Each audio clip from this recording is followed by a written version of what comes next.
Friends, ಇವತ್ತು ನಿಮಗೆ ಒಂದು ಹೊಸ ಮಾಹಿತಿ ಕೊಡ್ತಾ ಇದ್ದೀನಿ. ಅದೇನಪ್ಪ ಅಂದರೆ ಗ್ರಾಮೀಣ ಸ್ವತ್ತುಗಳಿಗೆ ಡಿಜಿಟಲ್ ಆಸ್ತಿ ಪ್ರಮಾಣ ಪತ್ರ. ಗ್ರಾಮೀಣ ಜನರು ತಮ್ಮ ಆಸ್ತಿ ಪತ್ರಗಳನ್ನು ಮನೆಯಲ್ಲೇ ಪರಿಶೀಲಿಸಬಹುದಾಗಿದೆ ಮತ್ತು ಮನೆಯಲ್ಲೇ ಕುಳಿತು ಆನ್ಲೈನ್ ಮೂಲಕ ಅರ್ಜಿ ಸಲ್ಲಿಸಬಹುದಾಗಿದೆ. ಫ್ರೆಂಡ್ಸ್, ಇದರ ಬಗ್ಗೆ ಡೀಟೇಲ್ಸ್ ಹೇಳ್ತೀನಿ. ನನ್ನ ಚಾನಲ್ನ ದಯವಿಟ್ಟು ಲೈಕ್ ಮಾಡಿ, ಮುಂದಿನ ವೀಡಿಯೋ ಆಗೋಕ್ಕೆ ಸಹಕರಿಸಿ. ಫ್ರೆಂಡ್ಸ್, ತುಂಬ ಜನಕ್ಕೆ ಇದನ್ನು ಶೇರ್ ಮಾಡಿ. ನೋಡಿ ಫ್ರೆಂಡ್ಸ್, ಗ್ರಾಮ ಪಂಚಾಯಿತಿ ವ್ಯಾಪ್ತಿಯಲ್ಲಿನ ಆಸ್ತಿಗಳಿಗೆ ಈ ಸ್ವತ್ತು ಅಭಿಯಾನದ ಅಡಿ ಡಿಜಿಟಲ್ ಆಸ್ತಿ ಪ್ರಮಾಣ ಪತ್ರ ನೀಡುವ ನಿಯಮ ಜಾರಿಗೊಳಿಸಲಾಗಿದೆ. ಗ್ರಾಮೀಣ ಜನರು ಮನೆಯಲ್ಲೇ ಕುಳಿತು ವೆಬ್ಸೈಟ್ ಮೂಲಕ ತಮ್ಮ ಆಸ್ತಿ ವಿವರಗಳನ್ನು ಪರಿಶೀಲಿಸಿ ಈ ಸ್ವತ್ತಿಗೆ ಅರ್ಜಿ ಸಲ್ಲಿಸಬಹುದಾಗಿದೆ. ಫ್ರೆಂಡ್ಸ್,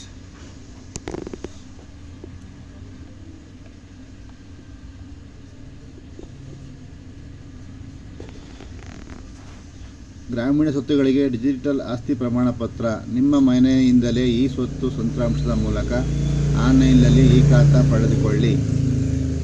ವೆಬ್ಸೈಟ್ ಹೇಳ್ತಾ ನೋಡಿ ಫ್ರೆಂಡ್ಸ್, https://eswattu.karnataka.gov.in ಗೆ ಭೇಟಿ ನೀಡಿ. ನೋಡಿ, ನೋಡ್ಕೊಳ್ಳಿ, ನೋಟ್ ಮಾಡ್ಕೊಳ್ಳಿ, ತೋರಿಸ್ತಾ ಇದ್ದೀನಿ. ಈ ವೆಬ್ಸೈಟ್ಗೆ ಭೇಟಿ ನೀಡಿ. ಇಲ್ಲಿ ನೀವು ಆನ್ಲೈನ್ ಮೂಲಕ ಅರ್ಜಿ ಸಲ್ಲಿಸಬಹುದಾಗಿದೆ. ಫ್ರೆಂಡ್ಸ್, ನಿಮಗೆ ಅಗತ್ಯವಿರುವ ಟ್ಯಾಬನ್ನು ಆಯ್ದುಕೊಳ್ಳಿ. ನಿಮ್ಮ ಆಸ್ತಿ ಐಡಿಯನ್ನು ಲಾಗಿನ್ ಐಡಿಯನ್ನಾಗಿ ಬಳಸಿ ಹೆಚ್ಚಿನ ವಿವರಗಳನ್ನು ಆಯ್ಕೆ ಮಾಡಿ.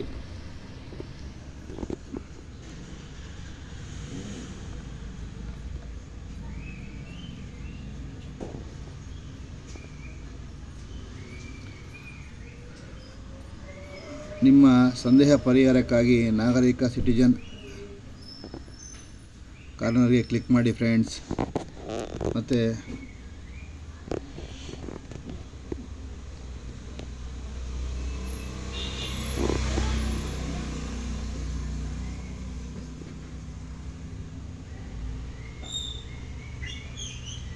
ಪ್ರಮುಖ ಚಟುವಟಿಕೆಗಳು ಏನಪ್ಪ ಅಂದರೆ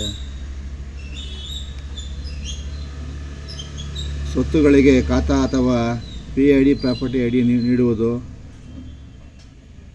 ಕಟ್ಟಡ ಮತ್ತು ಪರಿವರ್ತನೆಯಾಗದೇ ಇರುವ ಭೂಮಿ ಅಥವಾ ಪರಿವರ್ತನೆಯಾದ ಭೂಮಿಗೆ ತೆರಿಗೆ, ಗ್ರಾಮ ಪಂಚಾಯಿತಿ ವ್ಯಾಪ್ತಿಯಲ್ಲಿ ತೆರಿಗೆ ಒಳಪಡದ ಎಲ್ಲ ಆಸ್ತಿಗಳ ತೆರಿಗೆ ವ್ಯಾಪ್ತಿಗೆ. ಎಲ್ಲ ಗ್ರಾಮ ಪಂಚಾಯಿತಿಗಳಲ್ಲಿ ಏಕರೂಪದ ಮಾದರಿಯ ತೆರಿಗೆ ಶುಲ್ಕ, ಮಾಲೀಕರು ಅಥವಾ ಆಸ್ತಿಗಳಿಗೆ ಸಂಬಂಧಪಟ್ಟ ಗ್ರಾಮ ಪಂಚಾಯಿತಿ ದಾಖಲೆಗಳನ್ನು ಒದಗಿಸುವುದು, ಇವು ಮುಖ್ಯವಾಗಿದೆ. ಫ್ರೆಂಡ್ಸ್, ಇದರಿಂದ ಜನಕ್ಕೆ ಏನಾಗುತ್ತೆ ಅಂದರೆ ತುಂಬ ಅನುಕೂಲ ಆಗುತ್ತೆ. ಈ ಸ್ವತ್ತು ಅಭಿಯಾನದ ಮೂಲಕ ಗ್ರಾಮ ಪಂಚಾಯಿತಿ ವ್ಯಾಪ್ತಿಯ ಸಾರ್ವಜನಿಕರ ಆಸ್ತಿಗಳಿಗೆ ಡಿಜಿಟಲ್ ಆಸ್ತಿ ಪ್ರಮಾಣ ಪತ್ರ ನಮೂನೆ A11 ಮತ್ತು ನಮೂನೆ 11B ವಿತರಣೆಯನ್ನು ಕೊಡಲಾಗುತ್ತೆ. ಫ್ರೆಂಡ್ಸ್, ತುಂಬ ಜನ ಕೇಳ್ತಾ ಇದ್ರಿ, ಆದಷ್ಟು ಶೀಘ್ರದಲ್ಲಿ ಬರುತ್ತೆ. ತಾವುಗಳು ಮನೆಯಲ್ಲೇ ಕುಳಿತು ಗ್ರಾಮೀಣ ಸ್ವತ್ತುಗಳಿಗೆ ಡಿಜಿಟಲ್ ಆಸ್ತಿ ಪ್ರಮಾಣ ಪತ್ರವನ್ನು ಪಡೆಯಬಹುದಾಗಿದೆ. ಫ್ರೆಂಡ್ಸ್, ಇದರಿಂದಾಗಿ ಏನಾಗುತ್ತೆ, ಮಧ್ಯವರ್ತಿಗಳು ಮತ್ತು ಭ್ರಷ್ಟಾಚಾರವನ್ನು ತಡೆಯಲು ತುಂಬ ಸಹಾಯಕರಾಗುತ್ತೆ. ಭ್ರಷ್ಟ ಅಧಿಕಾರಿಗಳು ರೈತರ ಜೀವ ಎಣ್ತಾ ಇದ್ದಾರೆ ಭ್ರಷ್ಟಾಚಾರದ ಮೂಲಕ, ಲಂಚದ ಮೂಲಕ. ಇದನ್ನು ತಪ್ಪಿಸಲು ಕರ್ನಾಟಕ ಸರ್ಕಾರವು ಒಂದು ತುಂಬ ಮಹತ್ತರವಾದ ಕಾರ್ಯವನ್ನು ಹಾಕ್ಕೊಂಡಿದೆ. ಫ್ರೆಂಡ್ಸ್, ಇದರಿಂದ ತಾವು ಮನೆಯಲ್ಲೇ ಈ ಸ್ವತ್ತು ತಂತ್ರಾಂಶದ ಮೂಲಕ ಆನ್ಲೈನ್ನಲ್ಲಿ ಈ ಖಾತಾವನ್ನು ಪಡೆದುಕೊಳ್ಳಬಹುದಾಗಿದೆ. ಫ್ರೆಂಡ್ಸ್, ಇಷ್ಟು ಗ್ರಾಮೀಣ ಜನಗಳಿಗೆ ಒಂದು ಸಂತೋಷದ ವಿಷಯ ಆಗಿದೆ. ಫ್ರೆಂಡ್ಸ್, ನಾನು ಹಾಕಿರೋ ವಿಡಿಯೋ ನಿಮಗೆ ಮಾಹಿತಿ ಇಷ್ಟ ಆಗಿದರೆ ನನ್ನ ಚಾನಲ್ ಲೈಕ್ ಮಾಡಿ, ಮುಂದಿನ ವಿಡಿಯೋ ಹಾಕೋಕ್ಕೆ ಸಹಕರಿಸಿ. ಫ್ರೆಂಡ್ಸ್, ಹೀಗೆ ಆಗ್ತಾ ಇರ್ತೀನಿ. ನನ್ನ ಉದ್ದೇಶ ಒಂದೇ, ಜನಕ್ಕೆ ಒಂದು ಹೆಲ್ಪ್ ಆಗಬೇಕು. ನನ್ನಿಂದ ಒಂದು 10 ಜನಕ್ಕೆ ಹೆಲ್ಪ್ ಆದರೆ ಅಷ್ಟೇ ಸಾಕು ಅನ್ನೋ ಒಂದು ಉದ್ದೇಶಕ್ಕೋಸ್ಕರ ಆಗ್ತಾಯಿದ್ದೀನಿ. ಇದನ್ನು ತಮಗೆ ಬೇಕಾದರೂ ಕೂಡ ಶೇರ್ ಮಾಡಿ. ಹೆಚ್ಚಿನ ಮಾಹಿತಿಯನ್ನು ಪಡೆದುಕೊಳ್ಳಲು ಈ ಸ್ವತ್ತು ಕರ್ನಾಟಕ ಗೌರ್ನಮೆಂಟ್ ವೆಬ್ಸೈಟ್ಗೆ ಭೇಟಿ ನೀಡಿ. ಫ್ರೆಂಡ್ಸ್, ಇವಿಷ್ಟು ಇದರ ಒಂದು ಮಾಹಿತಿ ಆಗಿದೆ. ಈ ಸತ್ತು ಕರ್ನಾಟಕ ಗೌರ್ಮೆಂಟ್ ಯೂನಿವರ್ಸಿಟಿಗೆ ಭೇಟಿ ನೀಡಿದರೆ ಎಲ್ಲ ಮಾಹಿತಿಯು ಅಲ್ಲಿ ಸಿಗ್ತದೆ friends. Okay friends, thank you.